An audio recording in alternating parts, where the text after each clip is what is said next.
दोस्तों, free study 24 YouTube channel में आपका बहुत बहुत स्वागत है। आज हम पढ़ेंगे 11th केमिस्ट्री का लेक्चर दूसरा अध्याय 1 का द्रव्य का वर्गीकरण। द्रव्य को कैसे वर्गीकृत किया सकता है? तो शुद्ध पदार्थ दो रूपों में क्या किया जाता है? द्रव्य को वर्गीकृत किया जाता है। एक शुद्ध पदार्थ होता है, एक क्या होता है?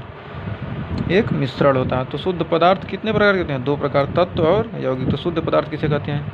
जब किसी पदार्थ के सभी संघटक रासायनिक रूप से समान होते हैं तो इसे शुद्ध पदार्थ कहते हैं। जल, साधारण नमक आदि, इनको क्या कर सकते हैं? इनको भी 2 रूपों में क्या कर सकते हैं? व्यक्त कर सकते हैं, जैसे तत्व और यौगिक। तो तत्व किसे कहते हैं? पदार्थ जिन्हें किसी भी विधि द्वारा 2 या 2 से अधिक सरल पदार्थों में विभाजित नहीं किया जा सकता। मतलब क्या है? जो तत्व होते हैं उनको क्या करें? 2 या 2 से अधिक सरल पदार्थों में क्या कर सकते हैं? विभाजित नहीं कर सकते हैं। वो क्या कहलाते हैं? तत्व। जैसे हाइड्रोजन, ऑक्सीजन, सोना, चांदी, तांबा आदि। यौगिक किसे कहते हैं? शुद्ध समांगी द्रव्य पदार्थ जो 2 या 2 से अधिक तत्वों के निश्चित अनुपात में पारस्परिक रासायनिक संयोग, मतलब क्या आपस में क्या कर सकते हैं? रासायनिक संयोग कर सकते हैं। निश्चित अनुपात में के संयोग से बनता है, उसे क्या कहते हैं? यौगिक कहलाता है। जैसे सोडियम क्लोराइड और चीनी जल आदि। और मिश्रण क्या होता है? वे द्रव्य जो 2 या 2 से अधिक पदार्थों, तत्वों अथवा यौगिकों को किसी भी अनुपात में क्या करें? मिला देने पर बनते हैं, उसे क्या कहेंगे? मिश्रण। जैसे कि चीनी और रेत का मिश्रण, चीनी का जल में मिश्रण। इनको भी क्या करते हैं? 2 प्रकार, एक समांगी मिश्रण और विषमांगी मिश्रण। समांगी मिश्रण क्या होता है? जिसमें क्या हो? मिश्रण में घटकों के कण संपूर्ण मिश्रण में क्या हो? एक समान रूप से बिखरे जाते हैं और पूरे मिश्रण का संगठन एक समान होता है। क्या होता है? पूरे मिश्रण का क्या संगठन एक समान होता है। चीनी का जल में विलयन और हवा का समांगी मिश्रण। इसमें क्या होंगे? चीनी जल में क्या हो जाएगा? अच्छी तरह से क्या होता है? घुल जाएगा। जब घुल जाएगा क्या कैसे कहेंगे? उसे समांगी मिश्रण कहेंगे। और एक होता है विषमांगी मिश्रण। विषमांगी मिश्रण कहते हैं ऐसे मिश्रण जिनके अवयवी कणों को अलग अलग देखा जा सकता है, मतलब क्या हो? समान रूप से क्या हो सके? न मिले, उसे क्या कहेंगे? विषमांगी मिश्रण। जैसे चीनी एवं बालू, चीनी और बालू को मिला देंगे पता नहीं चलेगा। और चीनी, बालू और पानी का मिश्रण, बालू को पानी मिला देंगे पता चलेगा ना, बालू अलग अलग। तो इस प्रकार का मिश्रण क्या कहलाता है? विषमांगी मिश्रण। द्रव्य के गुण धर्म। द्रव्य जो होते हैं उनके कौन कौन से क्या होते हैं? गुण धर्म होते हैं। प्रत्येक पदार्थ के विशिष्ट या अभिलाक्षणिक गुण धर्म होता है। जो कोई भी पदार्थ हो क्या होता है? उसका प्रत्येक अभिलाक्षणिक क्या होता है? गुण धर्म होता है। इन गुण धर्मों को 2 वर्गों में क्या किया जा सकता है? वर्गीकृत किया जा सकता है, जैसे कि भौतिक गुण और रासायनिक गुण। तो भौतिक गुण क्या होता है? भौतिक गुण धर्म को पदार्थों की पहचान या संगठन, यानी क्या मतलब जो संगठन होता है क्या, उसका संगठन को क्या करते? परिवर्तित किए बिना, मतलब जो आपस में क्या होता है? मिश्रण होता है, उसका क्या करें? उसके परिवर्तित किए बिना मापा या देखा जा सकता है। जैसे रंग, गंध, गलनांक, क्वथनांक, इन सबको क्या कर सकते हैं? बिना इसके संगठन, मतलब क्या इसके मान में क्या बिना परिवर्तन किए क्या कर सकते हैं? इसको देखा जा सकता है या महसूस किया जा सकता है। रासायनिक गुण। रासायनिक गुण धर्मों को मापने या देखने के लिए रासायनिक परिवर्तन का होना क्या होता है? आवश्यक होता है। जो रासायनिक गुण का है, रासायनिक गुण होता है वो होता है जिसमें क्या रासायनिक गुण धर्मों को, मतलब उसके जो गुण धर्म है उसको मापने या देखने के लिए क्या कहते हैं? रासायनिक परिवर्तन होना क्या है? आवश्यक है। जैसे संगठन, ज्वलनशीलता, अम्ल, क्षार इत्यादि के साथ अभिक्रियाशीलता। द्रव्यमान और भार क्या होते हैं? द्रव्यमान क्या होता है और भार? द्रव्यमान किसी पदार्थ का द्रव्यमान उसमें उपस्थित द्रव्य की मात्रा होती है। मतलब जो द्रव्यमान होता है क्या, उसमें उपस्थित क्या है? द्रव्य की मात्रा। जबकि वस्तु का भार क्या होता है? उस पर लगने वाले गुरुत्व बल के कारण क्या है? उसका भार होता है।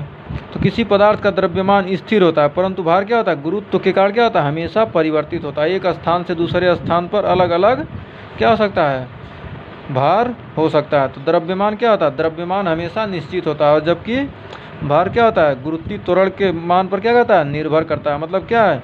जी के मान पर W बराबर mg। यम क्या है? यम स्थिर है, जबकि क्या है? जी हमेशा बदलता रहेगा। जहाँ जाएंगे, कहीं आपका भार यहाँ 2 किलो है तो कहीं जाएंगे तो 2.3 हो जाएगा, 2.1 हो जाएगा। क्या होता है? भार हमेशा क्या होता है? परिवर्तित होता है। जबकि द्रव्यमान क्या होता है? निश्चित होता है।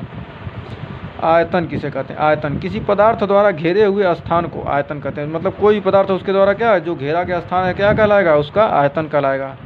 और इसका मात्रक क्या होता है? लंबाई का घन होता है, और इसका एसआई मात्रक घन मीटर होता है।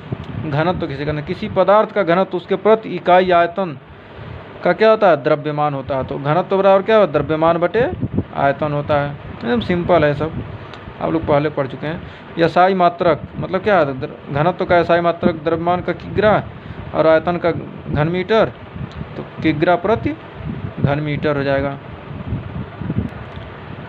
ताप टेम्परेचर किसे कहते हैं, ताप मापने के क्या 3 पैमाने होते हैं, degree Celsius, degree Fahrenheit, degree kelvin. यहाँ जो केल्विन क्या है, एसआई मात्रक होता है। जो ताप मापने का एसआई मात्रक क्या है, केल्विन कह सकते हैं। साधारणतः सेल्सियस पैमाने वाले तापमापी को क्या कह सकते हैं, 0 से 100 डिग्री सेल्सियस तक क्या किया जाता है, अंशांकित किया जाता है। और ये दोनों ताप क्रमशः क्या हिमांक और क्वथनांक, 0 डिग्री पर क्या है, जम जाएगा और हर 100 डिग्री पर उबलने लगेगा। और फ़ारेनहाइट पैमाने को क्या 32 डिग्री और 212 डिग्री, 32 डिग्री फ़ारेनहाइट और 212 डिग्री के मध्य व्यक्त किया जाता है। इन दोनों पैमानों पर ताप एक दूसरे से निम्नलिखित रूप से क्या होते हैं, संबंधित होते हैं। डिग्री फ़ारेनहाइट बराबर क्या होता है, 9/5 डिग्री सेल्सियस प्लस 32। और केल्विन पैमाना क्या होता है, सेल्सियस पैमाने में इस प्रकार, जो केल्विन पैमाना है सेल्सियस में क्या है, degree Celsius plus 273.15 degree Celsius में 273.15 जोड़ देंगे तो क्या हो जाएगा, वह केल्विन में परिवर्तित हो जाएगा। और डिग्री सेल्सियस में क्या करेंगे, 9/5 से गुणा कर देंगे और 32 जोड़ देंगे तो क्या हो जाएगा, डिग्री फ़ारेनहाइट में आ जाएगा। तो रासायनिक संयोजन के नियम मतलब क्या, रासायनिक संयोजन मतलब कैसे रसायन का संयोजन होता है, मतलब क्या आपस में कैसे मिलते हैं। तो तत्वों के संयोजन, जो तत्व होते हैं उसके संयोजन से यौगिकों को बनाना निम्नलिखित 5 मूल नियमों के क्या आता है, अंतर्गत आता है। तो कुछ नियम है, आइए देखते हैं। तो द्रव्यमान संरक्षण का नियम,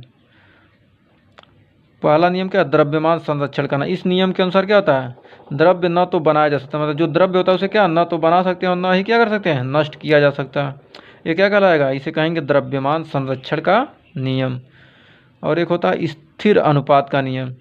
तो इस नियम को किसने प्रतिपादित किया, फ्रांसीसी रसायनज्ञ जोसेफ प्राउस्ट ने दिया था। इस नियम को किसने दिया था, फ्रांसीसी वैज्ञानिक जो थे, रसायनज्ञ थे, क्या जो रसायन विज्ञान के थे रसायनज्ञ कहेंगे, प्राउस्ट ने क्या किया, दिया था।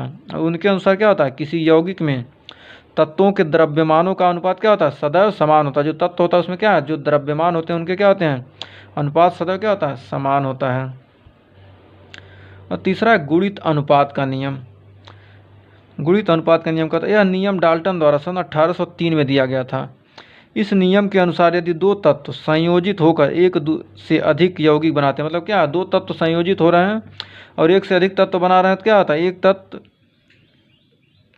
तो के साथ दूसरे तत्व का संयुक्त होने वाले द्रव्यमान को क्या कह सकते हैं, छोटे पूर्णांकों के अनुपात में होते हैं। तो जैसे मान लीजिए हाइड्रोजन ऑक्सीजन के का साथ संयुक्त होकर 2 यौगिक बनाता है, जल और हाइड्रोजन परऑक्साइड।